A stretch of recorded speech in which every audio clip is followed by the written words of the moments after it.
ঠাকুরের আতুল চরণে প্রণাম জানিয়ে, আরাধ্যা জগৎজননী বড় মায়ের আতুল চরণে প্রণাম জানিয়ে, পরম পূজ্য পাদবর্দার চরণে প্রণাম জানিয়ে, পূজনীয় আচার্যদেবের চরণে প্রণাম জানিয়ে সকলকে আমার আনন্দিত জয়গুরু বলে আলোচনা প্রসঙ্গে তৃতীয় খণ্ডে 28শে ভাদ্র 1349 সোমবার শ্রী ঠাকুর প্রাতে খেপুদার বারান্দায় দক্ষিণাস্য হয়ে একখানি বেঞ্চে বসে আছেন। তার চোখে মুখে একটা অপূর্ব উৎসাহ ও উদ্দীপনার ভাব পরিলক্ষিত হচ্ছে। যিনি কাছে আসছেন তার অন্তর এক উজ্জীবনী রসধারায় উজ্জ্বলিত হয়ে উঠছে। প্যারি এসে খবর দিলেন, মাঝে মনোরঞ্জনদার মেয়ে ভৈরবীর অবস্থা খুব খারাপ হয়েছিল। মনোরঞ্জনদা বাইরে ছিলেন। তিনি আসার সঙ্গে সঙ্গে ভৈরবী যেন নতুন জীবন পেয়েছে। এখন কেমন হাসে, কথা কয়, হৃৎপিণ্ড ও নাড়িয়ের অবস্থাও অনেক ভালো। শ্রী ঠাকুর, তাহলে দেখো মোক্ষম দাওয়ায় কোনটা? সুরত সন্দীপনা যত প্রদীপ্ত করে তুলতে পারবে ততই দেখবে মানুষ কেমন তাজা তরতরে হয়ে উঠছে। যত পারো মানুষের শ্রদ্ধা, ভক্তি, ভালোবাসার ইন্ধন যোগাও। ওই হলো সর্বজনীন বলাকার ঔষধ। অমূল্যদা, ঠাকুর, আমার ইচ্ছা ছিল দীক্ষা নিলে প্রফুল্লর কাছ থেকেই নেব। আপনিও ওর নাম বলায় আমার মনে হয়েছে আপনি আমাদের মনোজগতে সব খবর টের পান। শ্রী ঠাকুর, পরমপিতা যেমন কওয়ান তেমনি কই, যেমন করান তেমনি কই। যে এমনতর সাড়া দেয় তার বেলায় কওয়া ও করাও আসে তেমনি। তোমরা যদি পরমপিতার সঙ্গে যুক্ত থাকো তাহলে দেখবে যখন ও সেখানে যেমনটি শোভন ও সমীচীন, তোমাদের চলা বলা আপসে আপ তেমনতর হতে থাকবে। ভেলকু এসে প্রণাম করে দাঁড়াতেই শ্রী ঠাকুর অপার্থিব স্নেহ বিগলিত কণ্ঠে অনবদ্য কাব্যময় আদরের বোল ধ্বনিতে হয়ে উঠল, বটন সোনা, বটন সোনা, বটন সোনা, আমার সোনার টুনটুনি উড়ে বেড়ায়, উড়ে বেড়ায়, উড়ে বেড়ায়, লক্ষ্মী লক্ষ্মী লক্ষ্মী মেয়ে।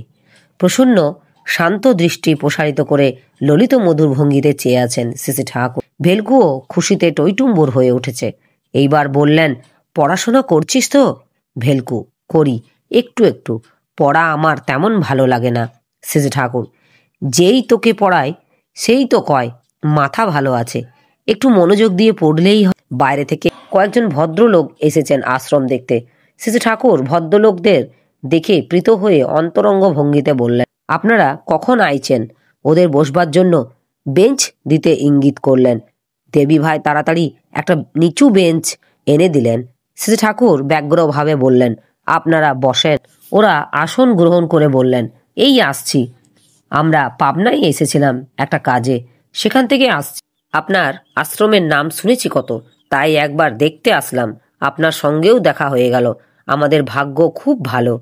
শ্রী ঠাকুর, আমারও ভাগ্যি ভালো, তাই পরমপিতার দয়ায় এখানে বসে আপনাদের দেখা পেয়ে গেলাম। ওদের মধ্যে একজন বললেন, আমরা নগণ্য মানুষ, আমাদের দেখতে পাওয়া ভাগ্যের কিছু নয়।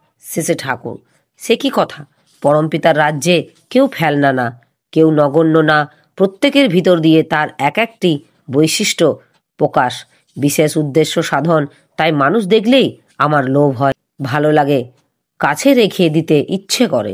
ভদ্রলোক, এমন মধুর কথা কারো মুখে শুনিনি। আপনি মানুষকে ভালোবাসেন, তাই আপনার কথা শুনে প্রাণ জুড়িয়ে যায়। শ্রী ঠাকুর, আমি বড় স্বার্থপর, কেবল নিজের স্বার্থ বাগাবার তালেই থাকি। আমি দেখি আপনাকে বাদ দিয়ে আমি নই, কাউকে বাদ দিয়ে কেউ নয়। তাই নিজের সুখের জন্য সকলকে সুখী দেখতে ইচ্ছে করে, সুখী করতে ইচ্ছে করে। আপনি অসুখী থাকলে আমার সুখ সম্পূর্ণ হতে পারে না, আবার আমি অসুখী থাকলেও আপনার সুখ সম্পূর্ণ হতে পারে। এই বাস্তব তথ্যটা আপনি যতখানি বোধ করেন ও তদানুযায়ী সক্রিয়ভাবে চলেন, যতখানি আপনি ততখানি শিক্ষিত। আর মানুষকেও যদি শিক্ষিত করতে চান, সেও এই ভিত্তি।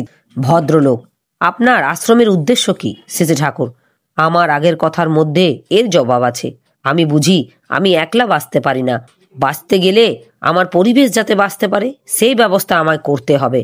পরিবেশ শুদ্ধ বেঁচে থাকবো, বেড়ে উঠবো, সুখে থাকবো, আনন্দে থাকবো, এই আমার চাহিদা। শুধু আমার কেন, প্রতিটি সত্তারই বোধ হয় এই চাহিদা। তাই অনেকগুলি সমচাহিদাওয়ালা মানুষ জোটে গিয়ে যা হবার তা হচ্ছে। আমি আগে থাকতে কোনো পরিকল্পনা করে রাখিনি যে এই করব। বাঁচা বাড়ার পথে যেমন যেমন প্রয়োজন হচ্ছে, আশ্রম তেমন তেমন বিবর্তন লাভ করে চলেছে। ভদ্রলোক, এ কথা তো বোঝা যায়, তবে আপনার ভক্তরা অত দীক্ষার কথা বলে কেন? শ্রী ঠাকুর, দীক্ষা নেওয়ার মতো দক্ষতা লাভের কৌশল জানা, সেই কৌশল জেনে নিয়ে তদানুযায়ী অনুশীলন করতে হয়। জীবনের সুখ স্বাচ্ছন্দ্য ভোগের প্রধান উপকরণ হলো প্রবৃত্তি, আর প্রধান অন্তরায়ও হলো প্রবৃত্তি। প্রবৃত্তিগুলি সুখ স্বাচ্ছন্দ্য লাভের অন্তরায় না হয়ে সহায়ক হয় কিভাবে, তার কায়দা জানা যায় সদ্গুরুর কাছে। চিত্তের ধারণ পোষণ ও রক্ষণের তুক জানেন তিনি। দীক্ষা নেওয়া লাগে সদ্গুরু বা আচার্যের কাছে, যিনি আচরণ করে জেনেছেন। ভদ্রলোক, আপনাদের ধর্ম প্রতিষ্ঠানে এত কর্ম প্রতিষ্ঠানের আয়োজন কেন? শ্রী ঠাকুর, ধর্ম যদি হয় সপরিবারের বাঁচা বাড়ার, তাহলে বাঁচা বাড়ার জন্য যেসব কর্মের প্রয়োজন তার ব্যবস্থা তো আপনাকেই করতে হবে। সকলকে দিয়ে সব কাজ করা হয় না। যার যেমন বৈশিষ্ট্য ও সংস্কার সে তেমনতর কাজ করে ভালো। তাই প্রত্যেক বৈশিষ্ট্য অনুযায়ী কাজের ব্যবস্থা রাখতে হয়। কাজগুলি যত সুষ্ঠু, দক্ষ ও ক্ষিপ্রভাবে করতে শেখে মানুষ, তত তার যোগ্যতাও বাড়ে, চরিত্রও নিয়ন্ত্রিত হয়, আবার পরিবেশের সেবা হয় তাকে দিয়ে। তাহলেই দেখুন এত কর্মের কর্ম প্রতিষ্ঠানের কেন প্রয়োজন। আর আমি আগেই তো বলেছি, এগুলি প্রয়োজন বশে বিবর্তন লাভ করেছে, পরে আর কত প্রয়োজন হবে ও আর কত জিনিস বিবর্তন লাভ করবে তার কি ঠিক?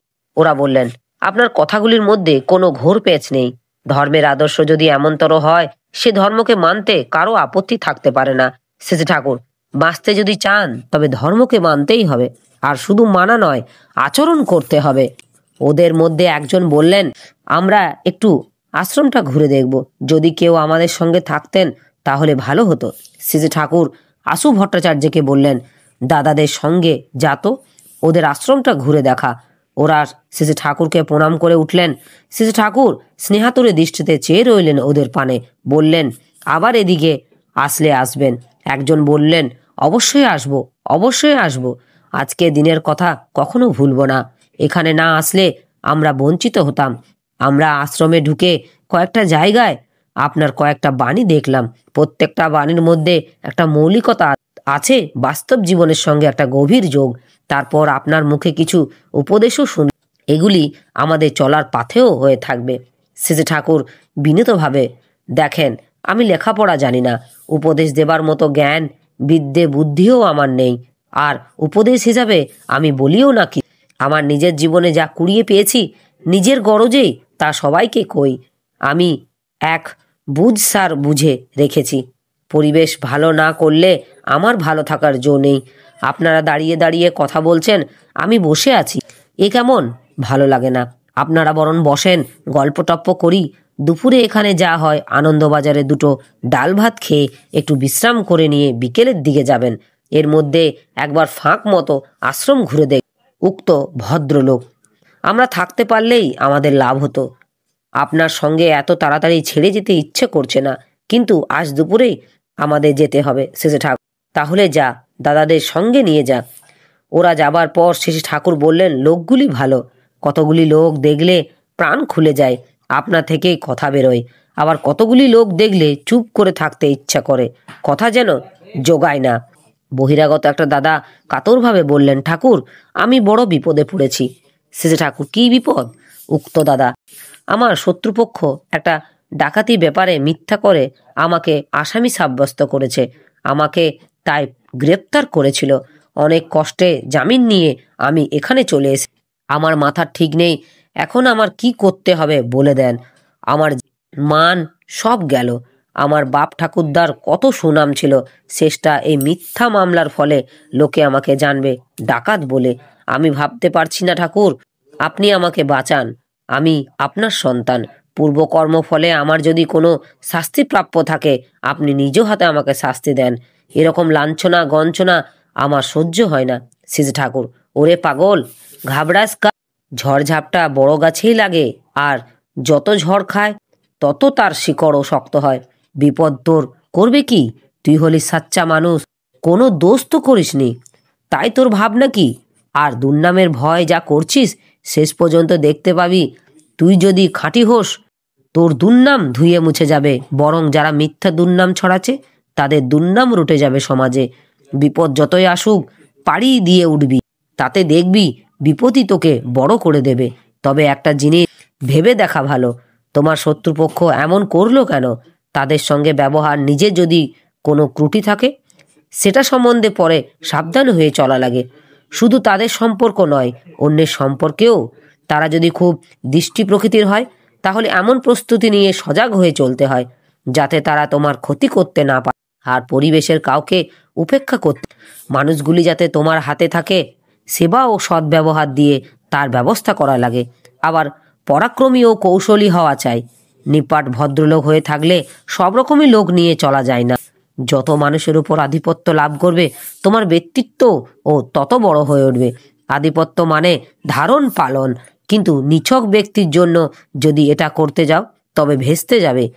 ইষ্টের দিকে চেয়ে তার ইচ্ছা পূরণার্থের অর্থাৎ সকলের শুভার্থে যদি এটা করো, তাহলে দেখবে মানুষ তোমার অধীন হয়ে সুখী হবে।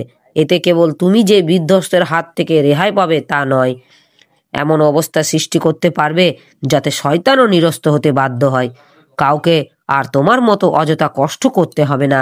তাই তো কই, যাজন সত্যের শক্তি বৃদ্ধি করো, অসৎকে আস্কারা দিও না। এত কথা করছি, কিন্তু তোমার বিপদ কেটে গেলে তুমি সব ভুলে যাবে। এই বিপদ যদি তোমাকে সজাগ করে তোলে যে তোমার এবং তোমার পরিবেশের নিরাপত্তার জন্য তোমার কি করণীয়, আর তা যদি তুমি করো, তাহলে এই বিপদ মহামঙ্গলের কারণ হতে পারে। আমি এইভাবে জিনিসগুলোকে দেখি ও বুঝি, তুমিও এইভাবে দেখো এবং যা ভালো মনে লয় করো।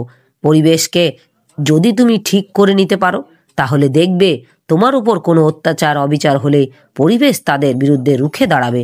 তোমার নিজের সাফাই গাওয়াইয়া লাগবে না। আর এ কত মিষ্টি! অবশ্য এর জন্য অনেকখানি করা থাকা চাই।